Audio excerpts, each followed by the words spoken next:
Good evening. Welcome to Investigator News, and I'm Ellie, and this is the weather and lifestyle news uh, show. And I'm late getting going. My internet had went down, and I was hoping it would come back up, and it did. So I had to quickly grab a lot of the info I had.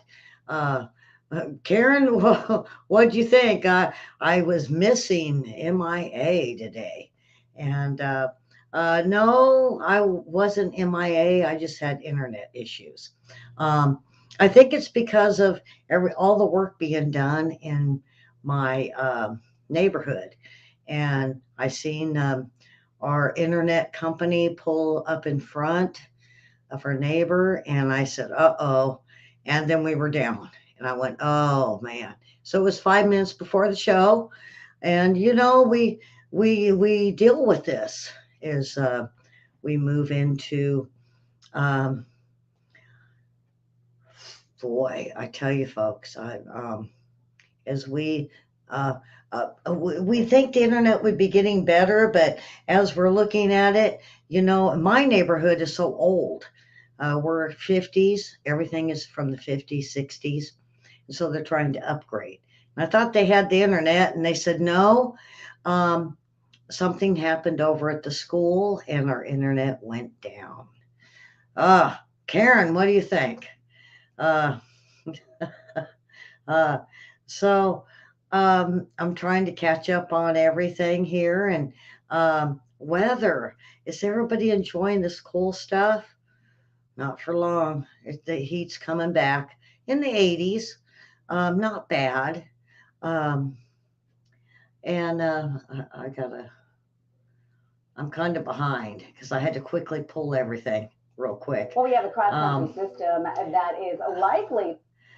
we have a lot of rain, and rain in places we need it. But what about over there in the Amazon? The Amazon's dried up. Wow. They're finding a lot of things, though. We see so many, like even when we had uh, over here in Mississippi, the Mississippi dried up, and we found cars. They solved crimes from 20 years ago. It did dry up to solve some crimes, and we've seen the Colorado, we've seen Lake Mead. Now it's the Amazon. Boy, this is all weird. Uh, are we sucking water where we don't need to uh, have it removed? And that's what happened in California and Lake Mead. California needed the water, and they drained a lot of the lakes. I'd like to see Lake Folsom. Anybody around Folsom Lake or Granite Bay? If you got pictures of what it looks like now, let me see them. Send them to me. Or that stinks. Yeah, 5 minutes before. Karen says that stinks. Yeah, 5 minutes before the show. That's the problems with internet and us depending on the internet to do our shows. Uh, Boy. uh, so I'm gonna try to get to as much as this as possible before I move on. We have Miss Davis with the weather. And, we're getting rain where we don't need rain, and it's warming up where we don't need the warm up. Um,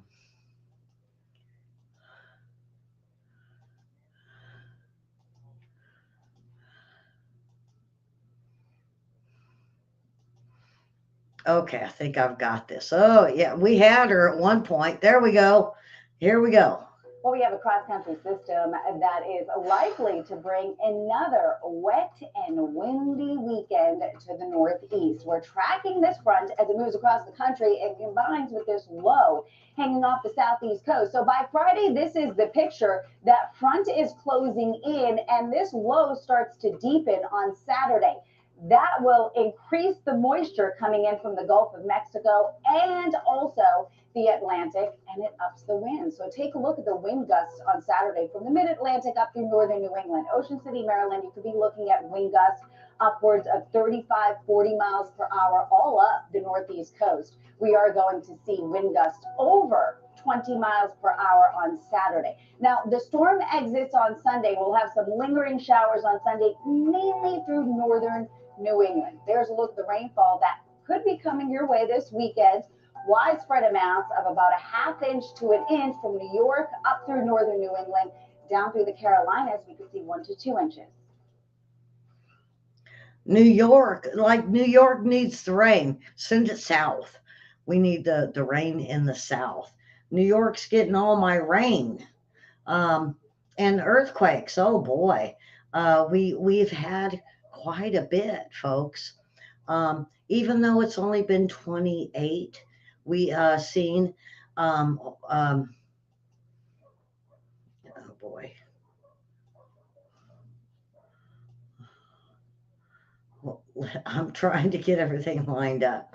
The recent ones was White City, New Mexico. Well, normally we already see that.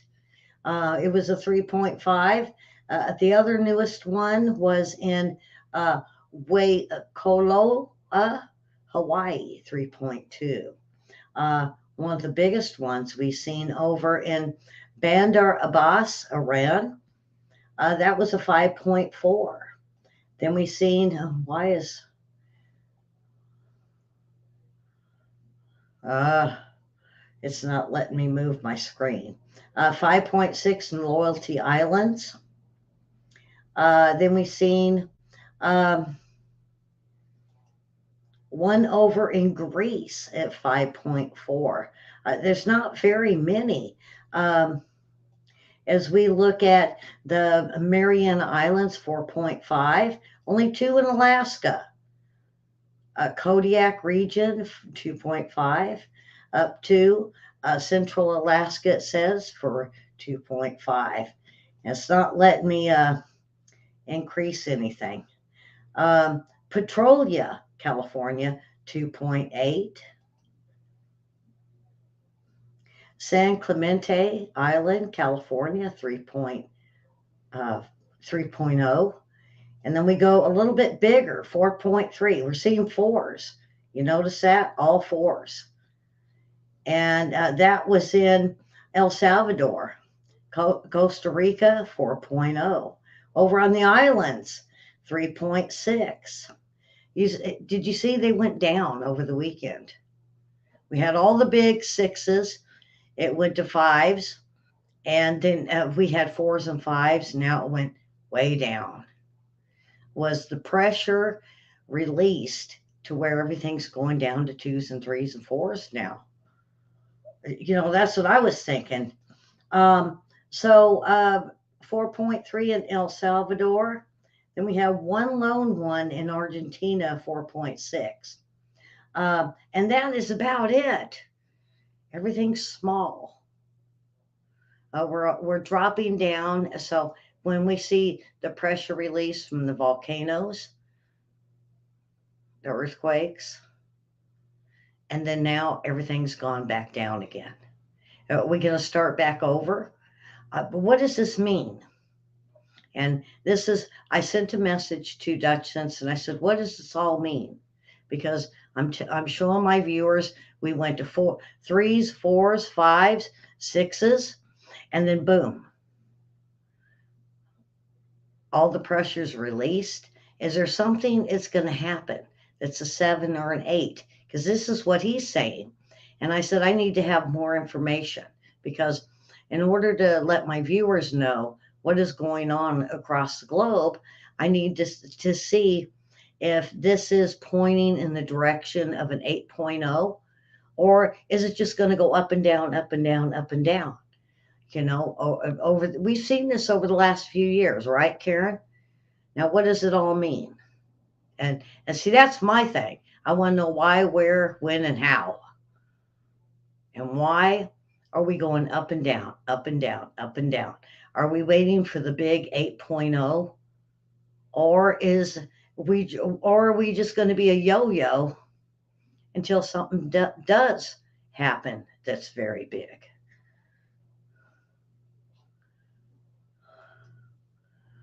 Sea bacteria. Oh boy, folks. A dangerous Um, bacteria is spreading to new places as a result of warmer oceans, according to experts. Vibrio illness is an infection that can result from eating undercooked seafood or from open wound contact with contaminated fish or seawater. The offending bacteria that causes the illness are typically found in states along the Gulf of Mexico, but evidence appears to show warmer waters are allowing Vibrio bacteria to spread to coastal communities in states like Connecticut, New York, and North Carolina. Over a 30-year period ending in 2018, the geographic range of infections shifted by about 30 miles northward each year, according to a Centers for Disease Control report. Research from earlier this year indicates that Vibrio infections could double by the year 2060. These infections lead to the death of human tissue and often necessitate limb amputations. In some cases, an infection can become deadly in just a matter of days. wow.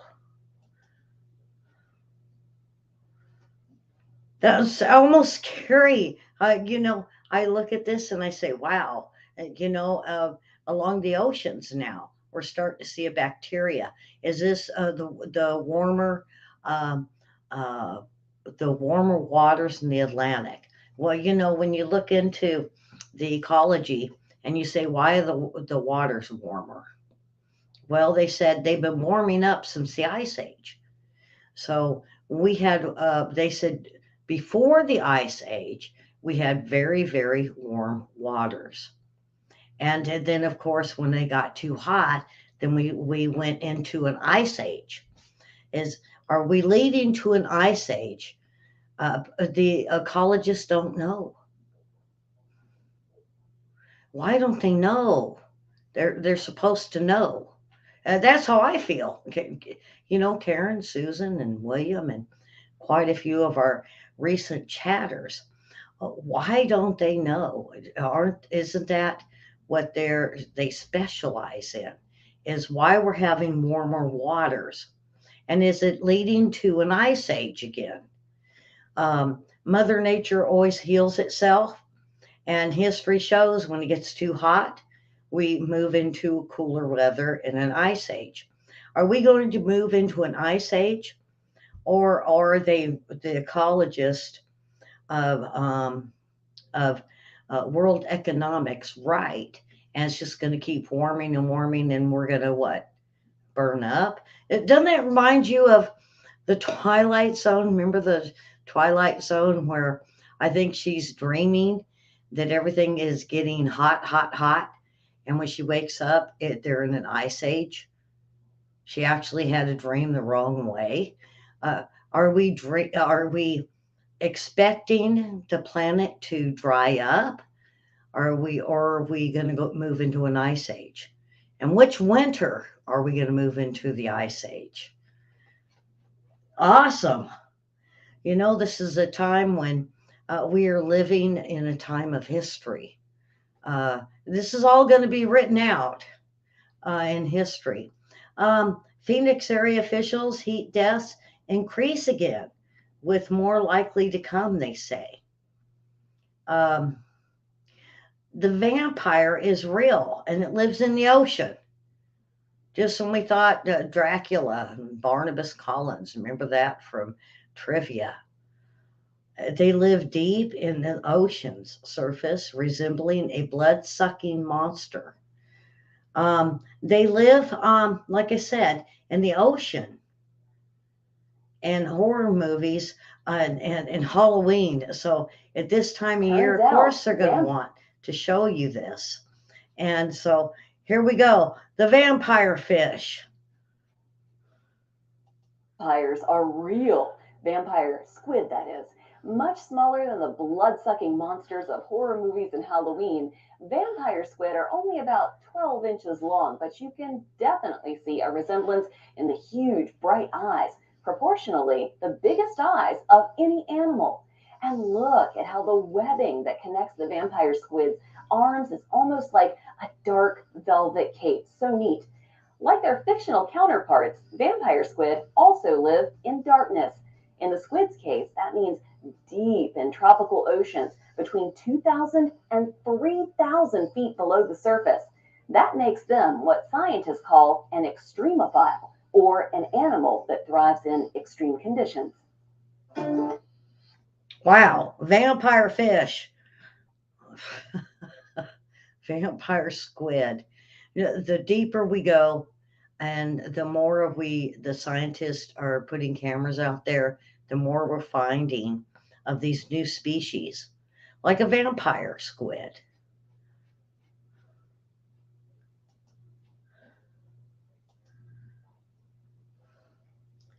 Um, and there's a lot of stuff our dogs shouldn't really eat. And they say one mushroom that you need to keep your dogs away from. And I was thinking it was stuff in our yard. Um, and so the Weather Channel decided that too many dogs are out and about, and now the weather's cooler. They're starting to chase after mushrooms or eat mushrooms or just chew them up because they need something to chew.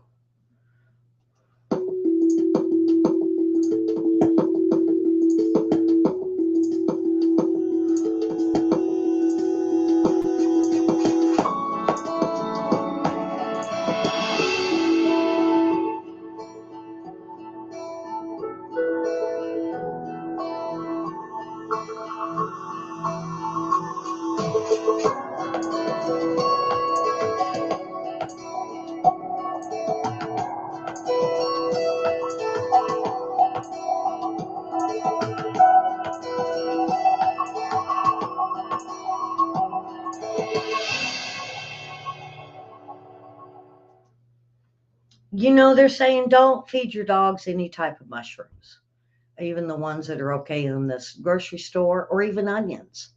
Onions and mushrooms do not feed your dogs. This could be poison.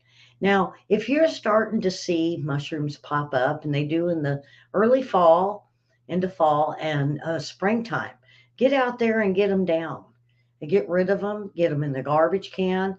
And even if you got to, pull them up by the roots, because if you just chop them down, they're going to come back.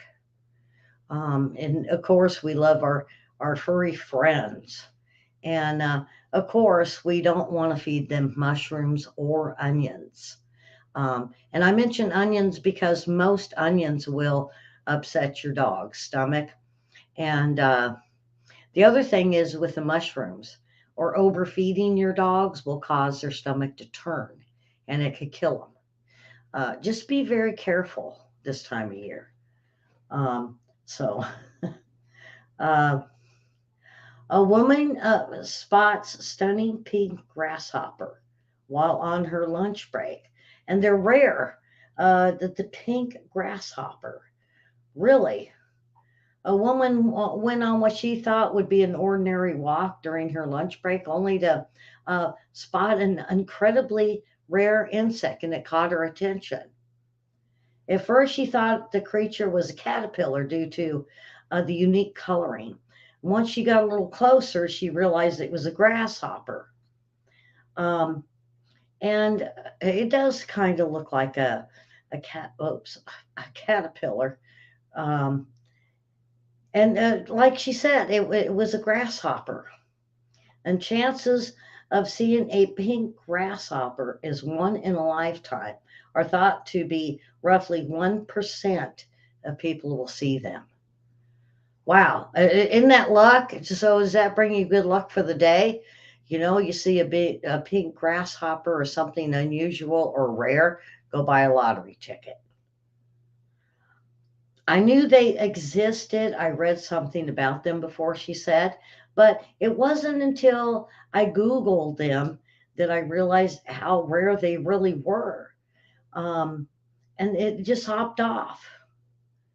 The 8-year-old Arkansas City, Kansas, um, spotted one of these in his family yard earlier this year and kept it in a jar with leaves. And the pink grasshoppers have a rosy hue due to their genetic mutation that results in overproduction of a red pigment, they say. So these are rare. Boy. On this day in history, Texas Rangers formally proposed among settlers patrolling the frontier. Another thing was on this day, uh, Mount Rushmore Lincoln, they started carving him. So, two great things that happened today in history. Bigfoot, you remember that Bigfoot Sasquatch? Well, a local cafe sat around and giggled how even the experts were saying, oh boy, this could be the Bigfoot. Some increased it so much they thought they seen sunglasses on this guy. Now you see him running across, stopping and sitting and looking at cameras. Now, according to the locals, there is legends of pranks of a gentleman that does this. He has made a suit and he runs across in front of the trains. Hopefully, somebody will spot him. So, was this really Bigfoot? I don't know. I looked at the article and I said, I watched it. And why would Bigfoot be running and then stop and sit down and then look at a camera? To me, that seems kind of fake. If he was going to be running and then stop and then sit down, normally they hide. They don't. According to the Bigfoot guy that I listen to, um, bow hunting or hunting legends of the bow hunting, he reads a lot of stories. When you hear about people that actually seen something they don't know, they're not running and then stopping, sitting, looking at cameras, and look like they have sunglasses on from Walmart. I don't think this is real. When I seen it, I said, no, no, the shoulders were really small. And supposedly those that have seen close to real ones said they're really broad. This was kind of skinny. And then he's sitting there and he's looking at the train. More than likely, they hide. I don't know much about Bigfoot. I'm just going on what the majority says. And the majority says no. Was it sunglasses or not? If he had sunglasses on, did Bigfoot find sunglasses and decide to wear them, or is this a hoax?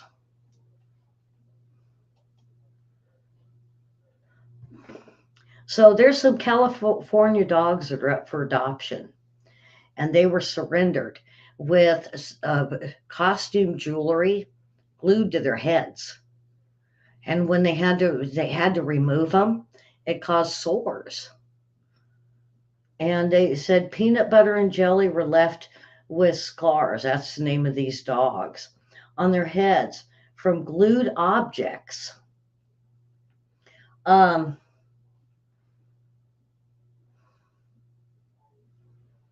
were surrendered by their owners who had glued costume jewelry to their heads.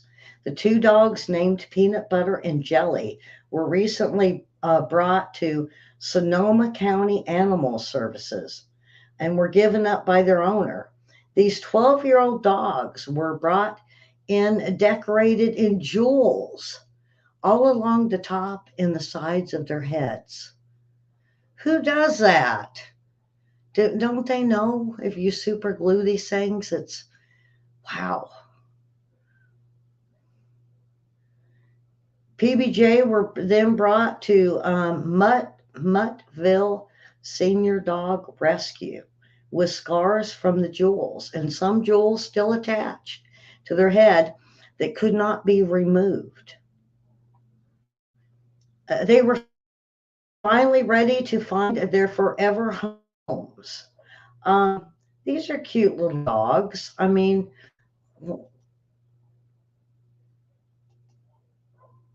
why'd they do this? Peanut and Butter is a male beagle and pug, and a puggle who is described as active. The rescue said 22-pound dog is calm. He loves to explore the yard by sniffing and wagging his tail, known as Perfect. Jelly is a female Chihuahua mix. They say they're old and not much time left. But with the scars on their head, they could see that the jewels have been uh, consistently glued to their heads. Don't do that. No. I could see putting the doggy clothing on these dogs, but no, don't put jewels. When they found out the jewels weren't going to stay with just Elmer's glue, why get super glue?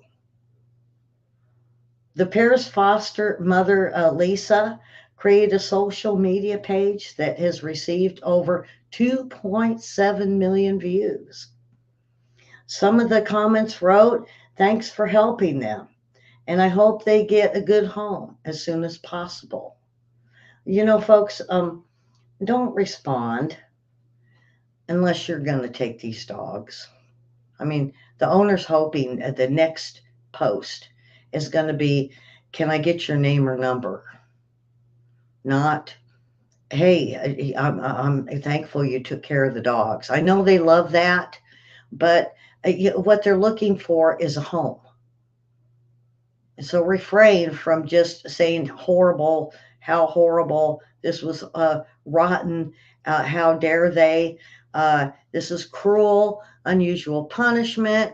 No, they want to hear the dogs have been um, adopted. Oh boy. Um, so we have a lot of these people that mow yards. And, when we get up there in years, we do. We have other people mow yards. And the groundskeeper mowed around a dead man's body, abandoned. It was an abandoned house, and he thought it was a Halloween prop. He said it looked pretty. It looked pretty fake. He thought for sure it was just a Halloween prop that someone threw out there, a fake body.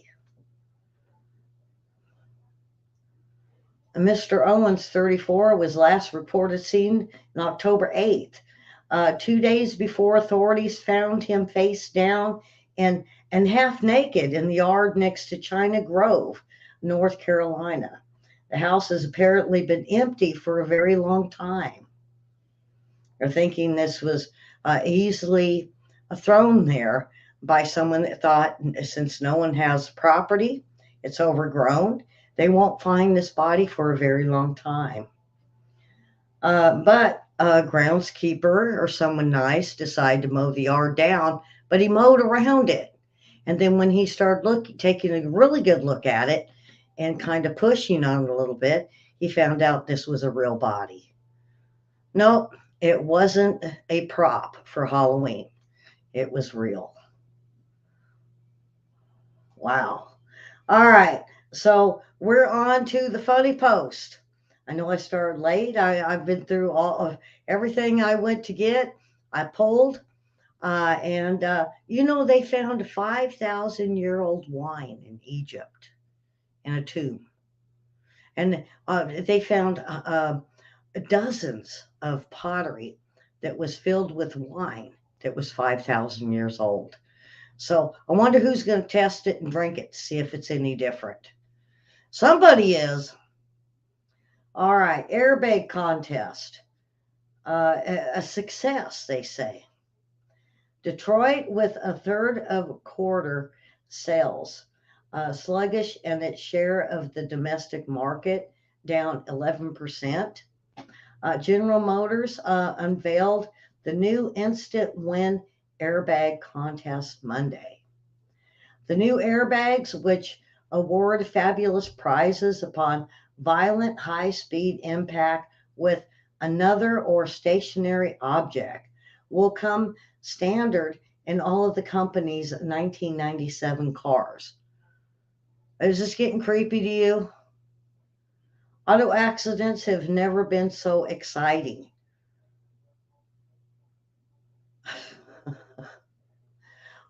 You know what? Auto accidents are not exciting. This is morbid. Is this I thought, is this a Halloween joke? Now, this was said by GM Vice Presidency of Marketing, Roger Jenkins, who expects the contest to boost sales. When you play in the new GM Instant Win and Airbag game, your next fatal collision could mean a trip for two to Super Bowl. I'm starting to wonder who's going to go crash their car for Super Bowl tickets. As soon as my new car started to skid out of control, I thought to myself, oh boy, this could be it. I could be the Super Bowl winner, he said. And this was Manton Frakes, who lost his wife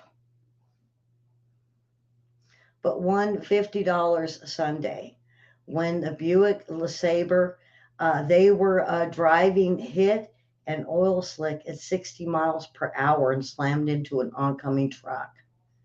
When the car stopped rolling down the embankment, he said he knew Ellen was dead. But all I could think about was getting a blood and glass out of my eyes, and I could read that airbag. You sure it wasn't he wasn't reading to make sure he was qualified for the Super Bowl tickets?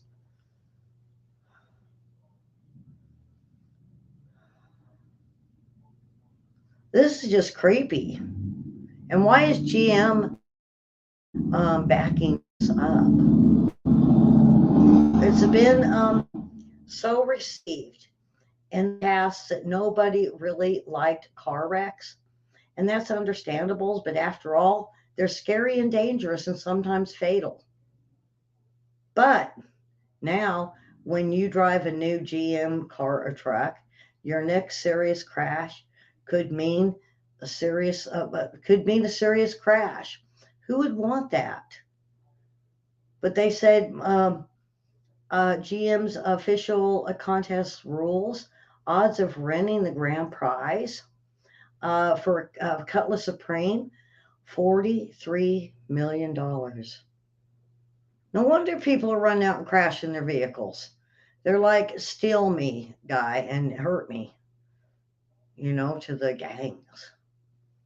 Boy, that I don't even think that's funny. You're not young when, this is the next one, you're asleep, but others worry you're dead. You can live without sex, but not without glasses. Your back goes out more than you do. You quit trying to hold your stomach in no matter who walks into the room. You buy a compass for the dash of your car. You're proud of your lawnmower. Your best friend is dating someone half their age and isn't breaking any laws. Yeah, because, 40 are going with 20-year-olds, but if you're a 20-year-old, they would just be being born. Yeah. So, but it's okay. 40, 50-year-olds find 20-year-olds very attractive, and they're hooking up and maybe even getting married. All right, your best friend is doing someone half their age and isn't breaking any laws. Your arms are almost too short to read the newspaper. You sing along with the elevator music and dance. You would rather go to work than stay at home sick. You constantly talk about the price of gasoline. You enjoy hearing about other people's operations. You consider coffee one of the most important things in life. You no longer think of speed limits as a challenge. You dream about prunes. Who does that? I don't know. I don't think I've ever dreamed about prunes or raisins. You answer the questions because I said so. You send money to PBS. You wear black socks with sandals. Your ears are harder than your head. You talk about good grass and you're referring to someone's lawn. You get into a heated argument about pension plans. You got cable for the Weather Channel. You can go bowling without drinking. And the last, you have a party and the neighbors don't even realize it. All right, folks, that's it. And well, if you subscribe, share, like, hit that thumbs up. And if you come back tomorrow, we'll have weather and lifestyle news. If not, come back and get me with the news in about 30 minutes. We thank you for your support and watching. Boy, it seemed short today. Maybe it's because I was about 5 minutes late. All right, folks, you have a wonderful Tuesday and come on back and watch our news. That's in about 30 minutes. And subscribe, hit the like, share with friends, and thumbs up.